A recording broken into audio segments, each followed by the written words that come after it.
They look just like everyone else, charming, confident, sometimes even magnetic.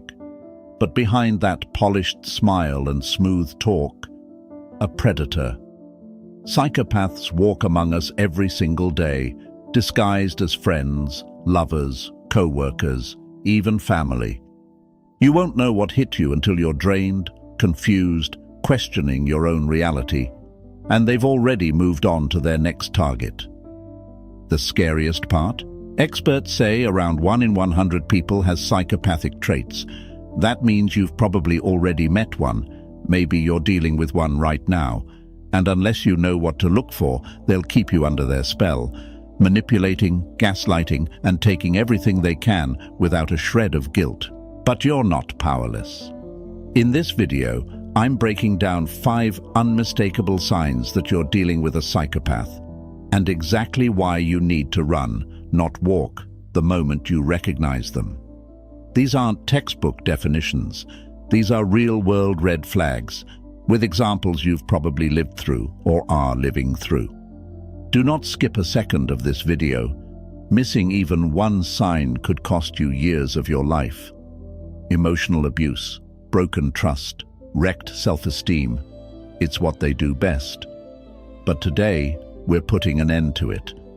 Hit that subscribe button, turn on notifications, and let's get into it, because what you're about to learn could change everything. Let's move to number 1, superficial charm and initial manipulation. Have you ever met someone who made you feel seen in a way no one else ever had? Someone who seemed to pick up on your rhythm instantly, matching your humor, your passions, your insecurities, like they were tailor-made just for you. At first, it feels like fate. They remember the smallest things you say, show up for you in ways no one else has, and say all the right words at exactly the right moments. It's easy to think, finally, someone gets me. But this isn't serendipity, it's strategy. This is how a psychopath enters your life, not with threats or hostility, but with charm so precisely crafted it feels like love. Only it isn't. It's manipulation wearing a mask. They're not connecting with you, they're studying you. Every compliment, every shared interest, every thoughtful gesture is a tool they're using to dig deeper into your mind, learning what makes you tick, what you crave, and what you fear. It's not affection, it's reconnaissance. Let's break this down. Psychopaths are emotional tacticians. They learn early in life how to mimic empathy and connection, but they don't feel it. They know that if they mirror your values, your dreams, your vulnerabilities, they can lower your defenses and gain your trust. So when you mention you've been feeling burned out at work, and suddenly they're the one person who completely understands, it feels like connection. But in reality, they're identifying a weakness to exploit later. Let's say you told them once, casually, that you're obsessed with true crime documentaries. The next thing you know, they've put together a binge-watch night, snacks included, referencing details you barely even remembered saying. At first, it's flattering, but look closer. This isn't about shared joy, it's about control. It's about building the illusion of intimacy fast, so you let your guard down faster. That's how love bombing works. It's not chaotic or wild, it's systematic. You're showered with validation, affection, attention, and availability. Your phone is blowing up with sweet texts. They're talking about your future together within weeks. They make you feel chosen, special, safe. But the truth is, it's all conditional. Because the moment you say no or take back a little control, maybe you don't respond right away, maybe you question something they said, the switch flips. The warmth turns to ice. Suddenly, they're distant, cold, even irritated, and you're left wondering what you did wrong. That's the first major red flag. Superficial charm that disappears the moment you stop giving them what they want. It's confusing because they seemed so genuine at first. But what you're really seeing is the mask slip. You were never in a relationship with the person they pretended to be. you were in a transaction. And when the transaction no longer benefits them, they disengage. Fast. The psychological toll this takes is real. You start questioning yourself. You wonder if you overreacted, if maybe they're just having a rough day. You rationalize their shift in behavior because the contrast is so stark it doesn't make sense otherwise. But this emotional whiplash is a feature, not a bug. It keeps you guessing, keeps you off balance, and makes you easier to control. So, how do you protect yourself? Here's where Stoic philosophy offers clarity. One of the core ideas in Stoicism is the distinction between what you can control and what you can't. A Stoic doesn't seek to control others. They focus on mastering themselves. That means recognizing when your emotions are being hijacked. It means slowing down, observing the facts, and resisting the urge to react emotionally to intense charm or sudden coldness. It means asking yourself, am I being loved or am I being studied? When you feel overwhelmed by charm, when someone seems too perfect too quickly, pause. Real connection builds slowly, through mutual understanding, not scripted gestures. If someone is rushing intimacy, overwhelming you with praise, adapting to everything you say, without friction, that's not authenticity. That's manipulation. Trust your gut. Often, your instincts will whisper before your mind catches up. That uneasy feeling when someone seems too good to be true, that's not paranoia. It's pattern recognition. Your brain is picking up on inconsistencies you haven't consciously processed yet. You don't need to panic. You don't need to fight. You just need to observe. Stay grounded. Take space. Let time reveal who they really are. Because psychopaths can't keep up the performance forever. Eventually, their true self will surface, especially when you assert a boundary or disrupt their control. In the end, Stoicism isn't about shutting off your emotions. It's about understanding them and refusing to let someone else dictate them. You can still be kind, warm, and open, but do it with your eyes wide open. Know that not every perfect connection is real. Some are traps, dressed up as love. So if someone's affection feels more like a spotlight than a steady glow, too intense, too tailored, too sudden, pause. Take a step back. That's your first sign. The charm isn't a gift, it's bait. And the sooner you recognize it, the sooner you can protect yourself from the damage that follows. That's sign number 1. Now let's talk about the second warning sign that you might be dealing with a psychopath. Pathological lying and manipulation. You're sitting in your car, scrolling through your texts, heart pounding. You know what he said yesterday. You remember it, word for word. But now, Matt is claiming he never said any of it. Not only that, he's implying that you misunderstood, overreacted, maybe even imagined the whole conversation. He's calm, collected, confident.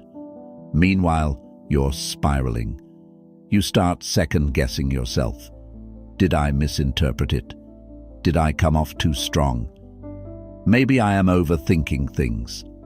This is what pathological lying and psychological manipulation look like in the real world, not just as vague concepts, but as daily experiences that slowly chip away at your sense of reality. And if you've ever been in a situation like this, you're not alone. This is sign number 2 that you might be dealing with a psychopath. And it's one of the most dangerous because it doesn't just confuse you, it rewires you. People like Matt don't lie the way most people lie. This isn't about avoiding conflict or saving face. Psychopathic lying is compulsive and strategic. They lie when they don't have to, when the truth would be simpler, easier. They lie because it gives them power. Controlling the narrative means controlling your perception and eventually controlling you. They craft stories with disturbing ease, stories about their past, their friends, their job, their emotions. They might tell you about a traumatic experience that earns your sympathy, only for you to later discover that details keep shifting. What was once a tragic accident becomes a violent betrayal depending on who they're talking to. One day they were raised by a strict single father, the next a neglectful mother. You start noticing the cracks, but each time you question them, they twist the story again. They might get angry or play the victim. Somehow, you always end up feeling guilty just for asking. And this is where it gets truly toxic: gaslighting. That deliberate psychological war of making you question what you know to be true. They say something cruel, then later insist it never happened. They make a promise, break it, and then deny ever agreeing in the first place. They push your buttons, then accuse you of being too emotional when you react. Over time, you stop trusting yourself. You stop speaking up. You start filtering your thoughts through a fog of self-doubt. Let's return to Matt for a moment. He tells you that your co-worker Jen has been talking behind your back. He says he's just looking out for you. Meanwhile, he's telling Jen that you have a problem with her. He stirs the pot from both sides, quietly enjoying the chaos he created. It isolates you, makes you feel paranoid. The only person who seems to understand what's going on, the only one who seems to have your back, is him. But it's a trap. He's manufactured the drama to ensure he remains the center of your emotional world. This tactic is called triangulation, and it's devastatingly effective. It cuts you off from support while elevating his role in your life. Psychologically, what you're dealing with is someone who lacks a functioning moral compass. Psychopaths don't feel guilt the way you do. They don't struggle with remorse. Their lies aren't slips, they're weapons, and they wield them with precision. They understand the emotional weight of words. That's why they include just enough truth in their lies to make them believable. They study you to see what version of reality you're most likely to accept. And once they find it, they stick to it with unnerving conviction, even when caught red-handed. What can you do when you're caught in this kind of mind game? Here's where Stoicism can be a lifeline. One of the core tenets of Stoic thought is learning to distinguish between what is within your control and what is not.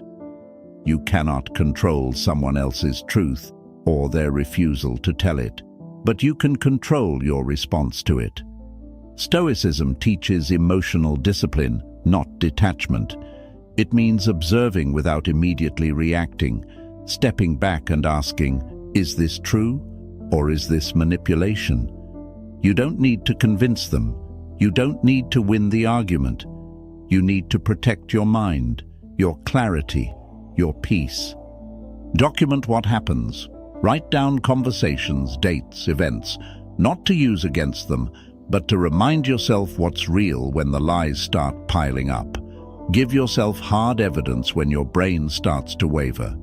Talk to people you trust, outside the influence of the manipulator. Let them remind you of who you are, of what really happened. And most importantly, when you notice these patterns, when the truth is constantly shifting, when your memories are under siege, when you're made to feel unstable for asking questions, recognize it for what it is: psychological warfare. You are not broken. You are being broken down by someone who sees your confusion as an opportunity for control. That's your second unmistakable sign that you're dealing with a psychopath: pathological lying and psychological manipulation. And it's not just a reason to worry, it's a reason to run, because the longer you stay, the further you'll drift from your own reality. And once that happens, getting back to yourself becomes a much harder battle. If you found these insights valuable, let me know by commenting yes below. Your thoughts matter, and I'd love to hear from you. 3. Lack of empathy and emotional depth. Have you ever poured your heart out to someone, told them about your struggles, your heartbreak, your fears, only to be met with a hollow stare or a flat, too perfect response that made your skin crawl.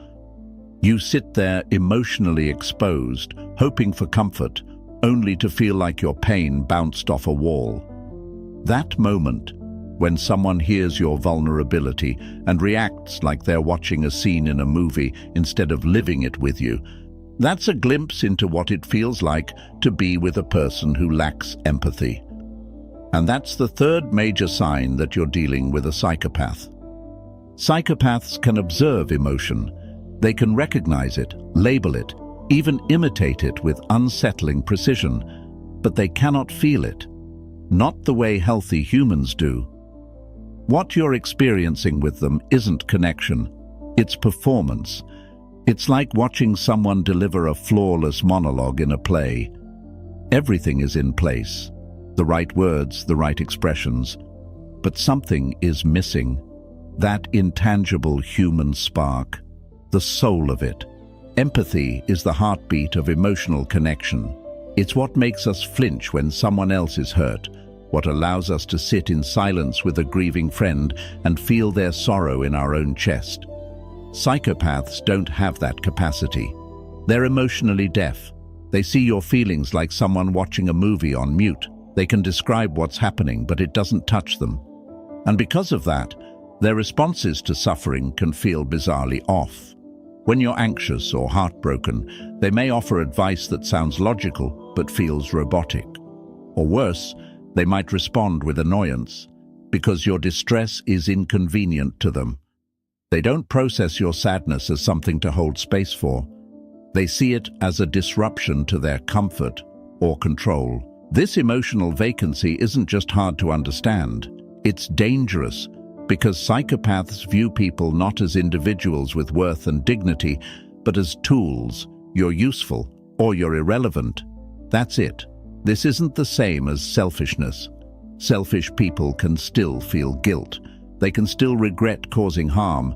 A psychopath doesn't. To them, your emotions are data, something to study, manipulate, or weaponize later. You'll notice it in subtle, unsettling ways. You're grieving the loss of someone, and they make a joke about it or brush it off. You're telling them about something that shattered you, and they look more bored than moved. These aren't just signs of emotional immaturity. They're windows into a mind that does not operate like yours. You may try harder, thinking if you explain it differently, show more emotion, they'll finally get it. But they won't. They can't. Even their closest relationships suffer from this lack of depth. They can mimic love, sometimes for months or even years. But eventually, the mask slips. They grow irritated by your need for emotional connection. They become cold, distant, and you're left wondering what changed. The truth is, nothing changed. You just ran out of usefulness, or the performance became too exhausting for them to maintain. And when you show vulnerability, true vulnerability, they don't meet it with compassion. They store it like ammunition. That thing you told them during a late-night conversation, the secret you shared when you thought you were safe. It's now in their arsenal. One day, when you're hurting, they'll use it against you, twist it to shame you or break you down. That moment reveals everything you need to know. Stoic philosophy offers a powerful lens here. The Roman philosopher Seneca once said, "We suffer more often in imagination than in reality." When you're in a relationship with a person who lacks empathy, your imagination will fill in the emotional gaps. You'll want to believe they care. You'll interpret crumbs as love, mistaking cold analysis for concern. But Stoicism teaches you to ground yourself in what is, not what you wish it were. If someone repeatedly meets your pain with indifference or self-interest, believe them. Don't chase their potential. See their patterns. What's within your control is your own emotional clarity. Pay attention to how you feel around them, not just during the highs, but when you're low. Do they lean in with warmth, or do they withdraw? Do they use your feelings as a bridge or as leverage? Stop waiting for empathy to show up where it doesn't exist. Protect your emotional truth. Don't try to fix someone who doesn't even see the problem. So ask yourself, have you ever been in a relationship where you felt emotionally alone, even when the other person was physically there? Where you shared your soul and received a lecture or a smirk in return? Did it ever feel like your pain was being studied instead of shared? If that resonates, I want to hear from you. Drop a comment below and let's talk about it. How did you recognize the lack of empathy in someone close to you? What finally opened your eyes? And if this is helping you connect the dots, subscribe now. You're not just watching a video, you're taking back your power. You're becoming someone who can see clearly, act wisely, and protect your peace. 4. Parasitic lifestyle and systematic exploitation of others. It starts so subtly, you don't even realize what's happening. A borrowed car, a week-long stay that stretches into months, a shared credit card just for emergencies. They never frame it as taking, they call it sharing, supporting each other, or building a future together. But the truth is darker. You're not in a partnership. You're being harvested. This is the 4th unmistakable sign you're dealing with a psychopath, a parasitic lifestyle and systematic exploitation of others. Not someone who occasionally leans on you in hard times, but someone who makes a lifestyle out of using people as stepping stones. Someone who sees your time, your money, your energy, your space, not as yours, but as theirs to access, drain, and discard. Let's say you meet someone like Erin. She's charismatic, full of ambition, constantly dreaming up business ventures, travel plans, and exciting ideas for the future. At first, it's inspiring. She makes you feel like life could be bigger, fuller, more exciting. But those dreams always seem to come with a price. There's always a roadblock, an investor who backed out, a family emergency, a temporary cash flow issue. And you're the solution every time. She frames each request as an opportunity for both of you. It's not about her needing help. It's about you two building something great together. So you loan her a bit of money. She promises to pay you back next week, then next month, then never. You let her crash at your place for a few nights. Before you know it, she's moved in, stopped contributing, and subtly made your home hers. These violations don't come all at once. They creep in, one small boundary crossed at a time. Psychopaths don't just take. They believe they're entitled to what they take. That's the difference. They don't view your sacrifices as generosity. They see them as overdue debts the world owes them. And they don't feel a single ounce of remorse when they bleed you dry. To them, people are resources. Emotional, financial, social. Like leeches, they latch on, suck the life out of you, and drop off the second you stop being useful. This parasitic behavior is almost formulaic. First, they idealize you. You're everything they've been searching for. Then, once they've pulled you in, they begin the slow process of devaluing you. They question your judgment, mock your goals, make subtle comparisons to others, chipping away at your confidence. And once they've taken everything they wanted, they leave, coldly, quickly, sometimes right when you need them most. But they rarely leave without keeping some strings attached. Maybe they hold on to your Netflix password, still use your Uber account, or keep a key to your place, just in case. These aren't just oversights, they're tactics, tools they might need to extract more from you later. Meanwhile, you're left not just financially drained, but emotionally hollow. You question your instincts. You doubt your worth. You wonder how you didn't see it coming. The truth is, they're skilled at spotting the people most likely to give. They look for empathy, success, or recent vulnerability. Maybe you just got out of a long relationship. Maybe you're dealing with loss or starting over. They read these cues like predators tracking prey, and they don't feel shame about it. In their minds, if you were smart enough, you wouldn't have let them in. That's the cruelty of their logic. They blame you for what they do to you. Psychologically, they operate with a hollow sense of self, often masked by grandiosity or relentless charm. They don't form real bonds, they form attachments that serve a purpose. If you stop serving that purpose, your value drops to zero. This is where Stoic philosophy can become a shield. Epictetus once said, "Wealth consists not in having great possessions, but in having few wants." A psychopath's hunger is endless. No amount of love, help, money, or support will ever be enough for them because they don't want connection. They want control. You can't outgive their need, you can't fix their void, but you can protect your own.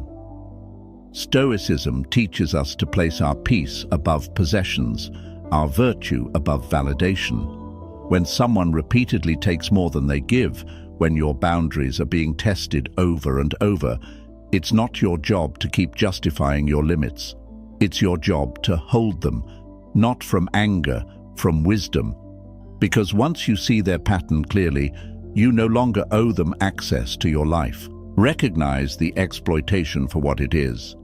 Not just inconsiderate behavior, but a deliberate method of survival that comes at your expense. Reclaim your space, your time, your money, your self-respect.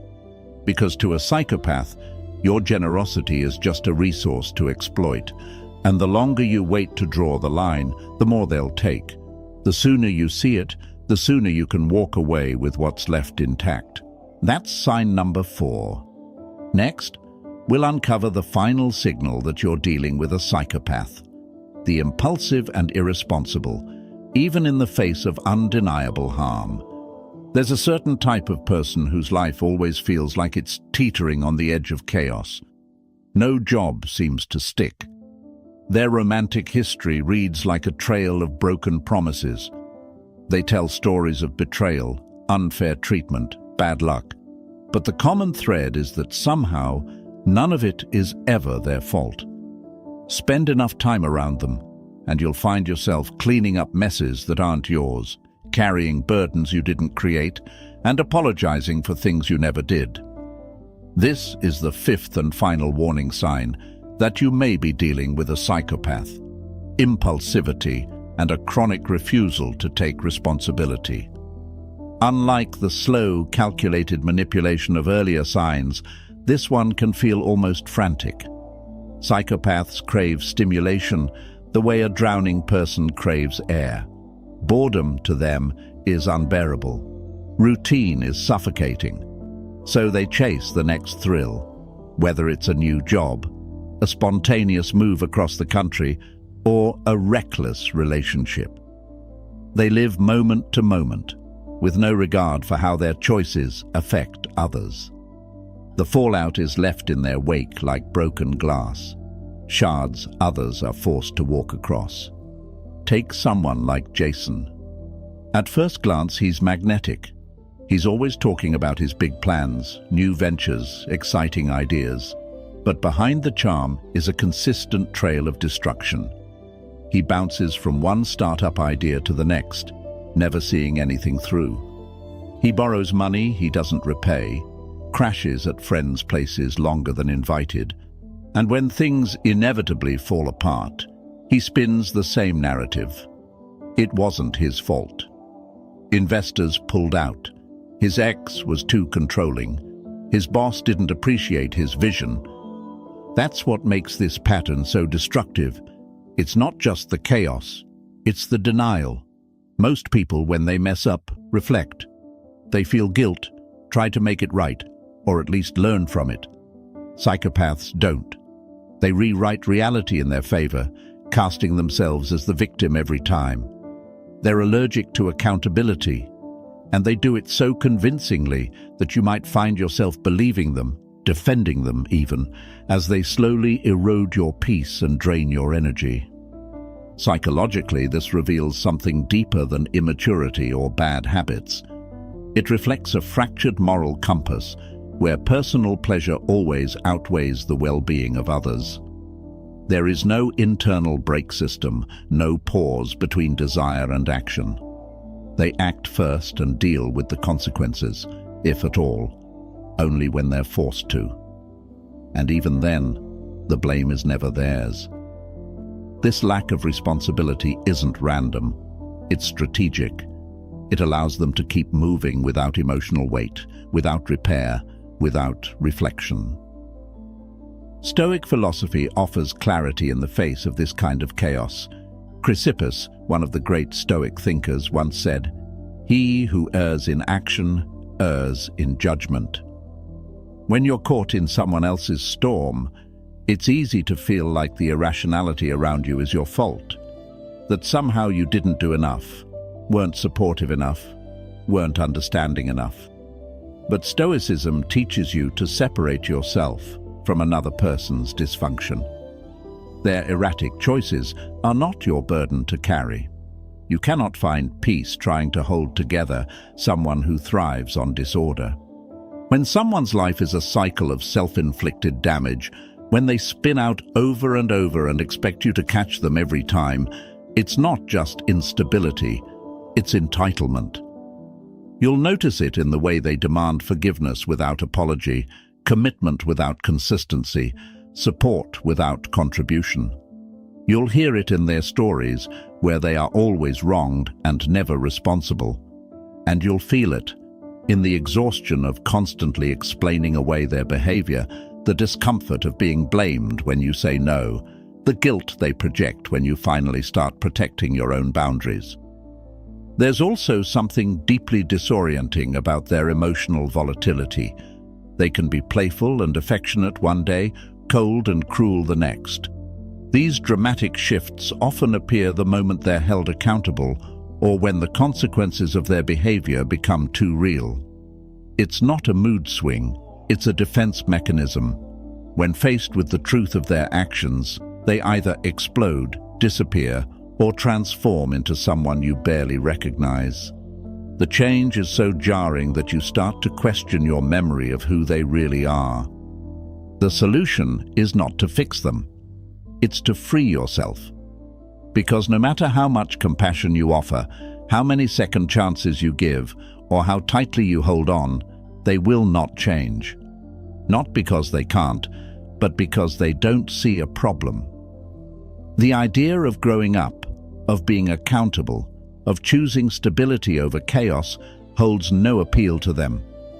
The very behaviors that cause destruction are the ones they use to feel alive. You must see this for what it is. Not an unfortunate character flaw, but a way of life that will pull you under if you stay too close. Practicing Stoic detachment here doesn't mean hardening your heart. It means protecting your peace. It means understanding that compassion does not require you to be collateral damage in someone else's disaster. You are not obligated to fix what they continually choose to break. If any of this felt painfully familiar, you're not alone and you're not crazy. You've just seen behind the mask. Now you know the truth, and with that comes power. Don't wait for more damage. Protect your peace. Trust your gut. And if you're ready to take your life back, subscribe now. This channel is your space to heal, learn, and stay one step ahead of the manipulators. Hit that button, join our community, and never let anyone make you doubt your reality again. You've got this, and we've got you.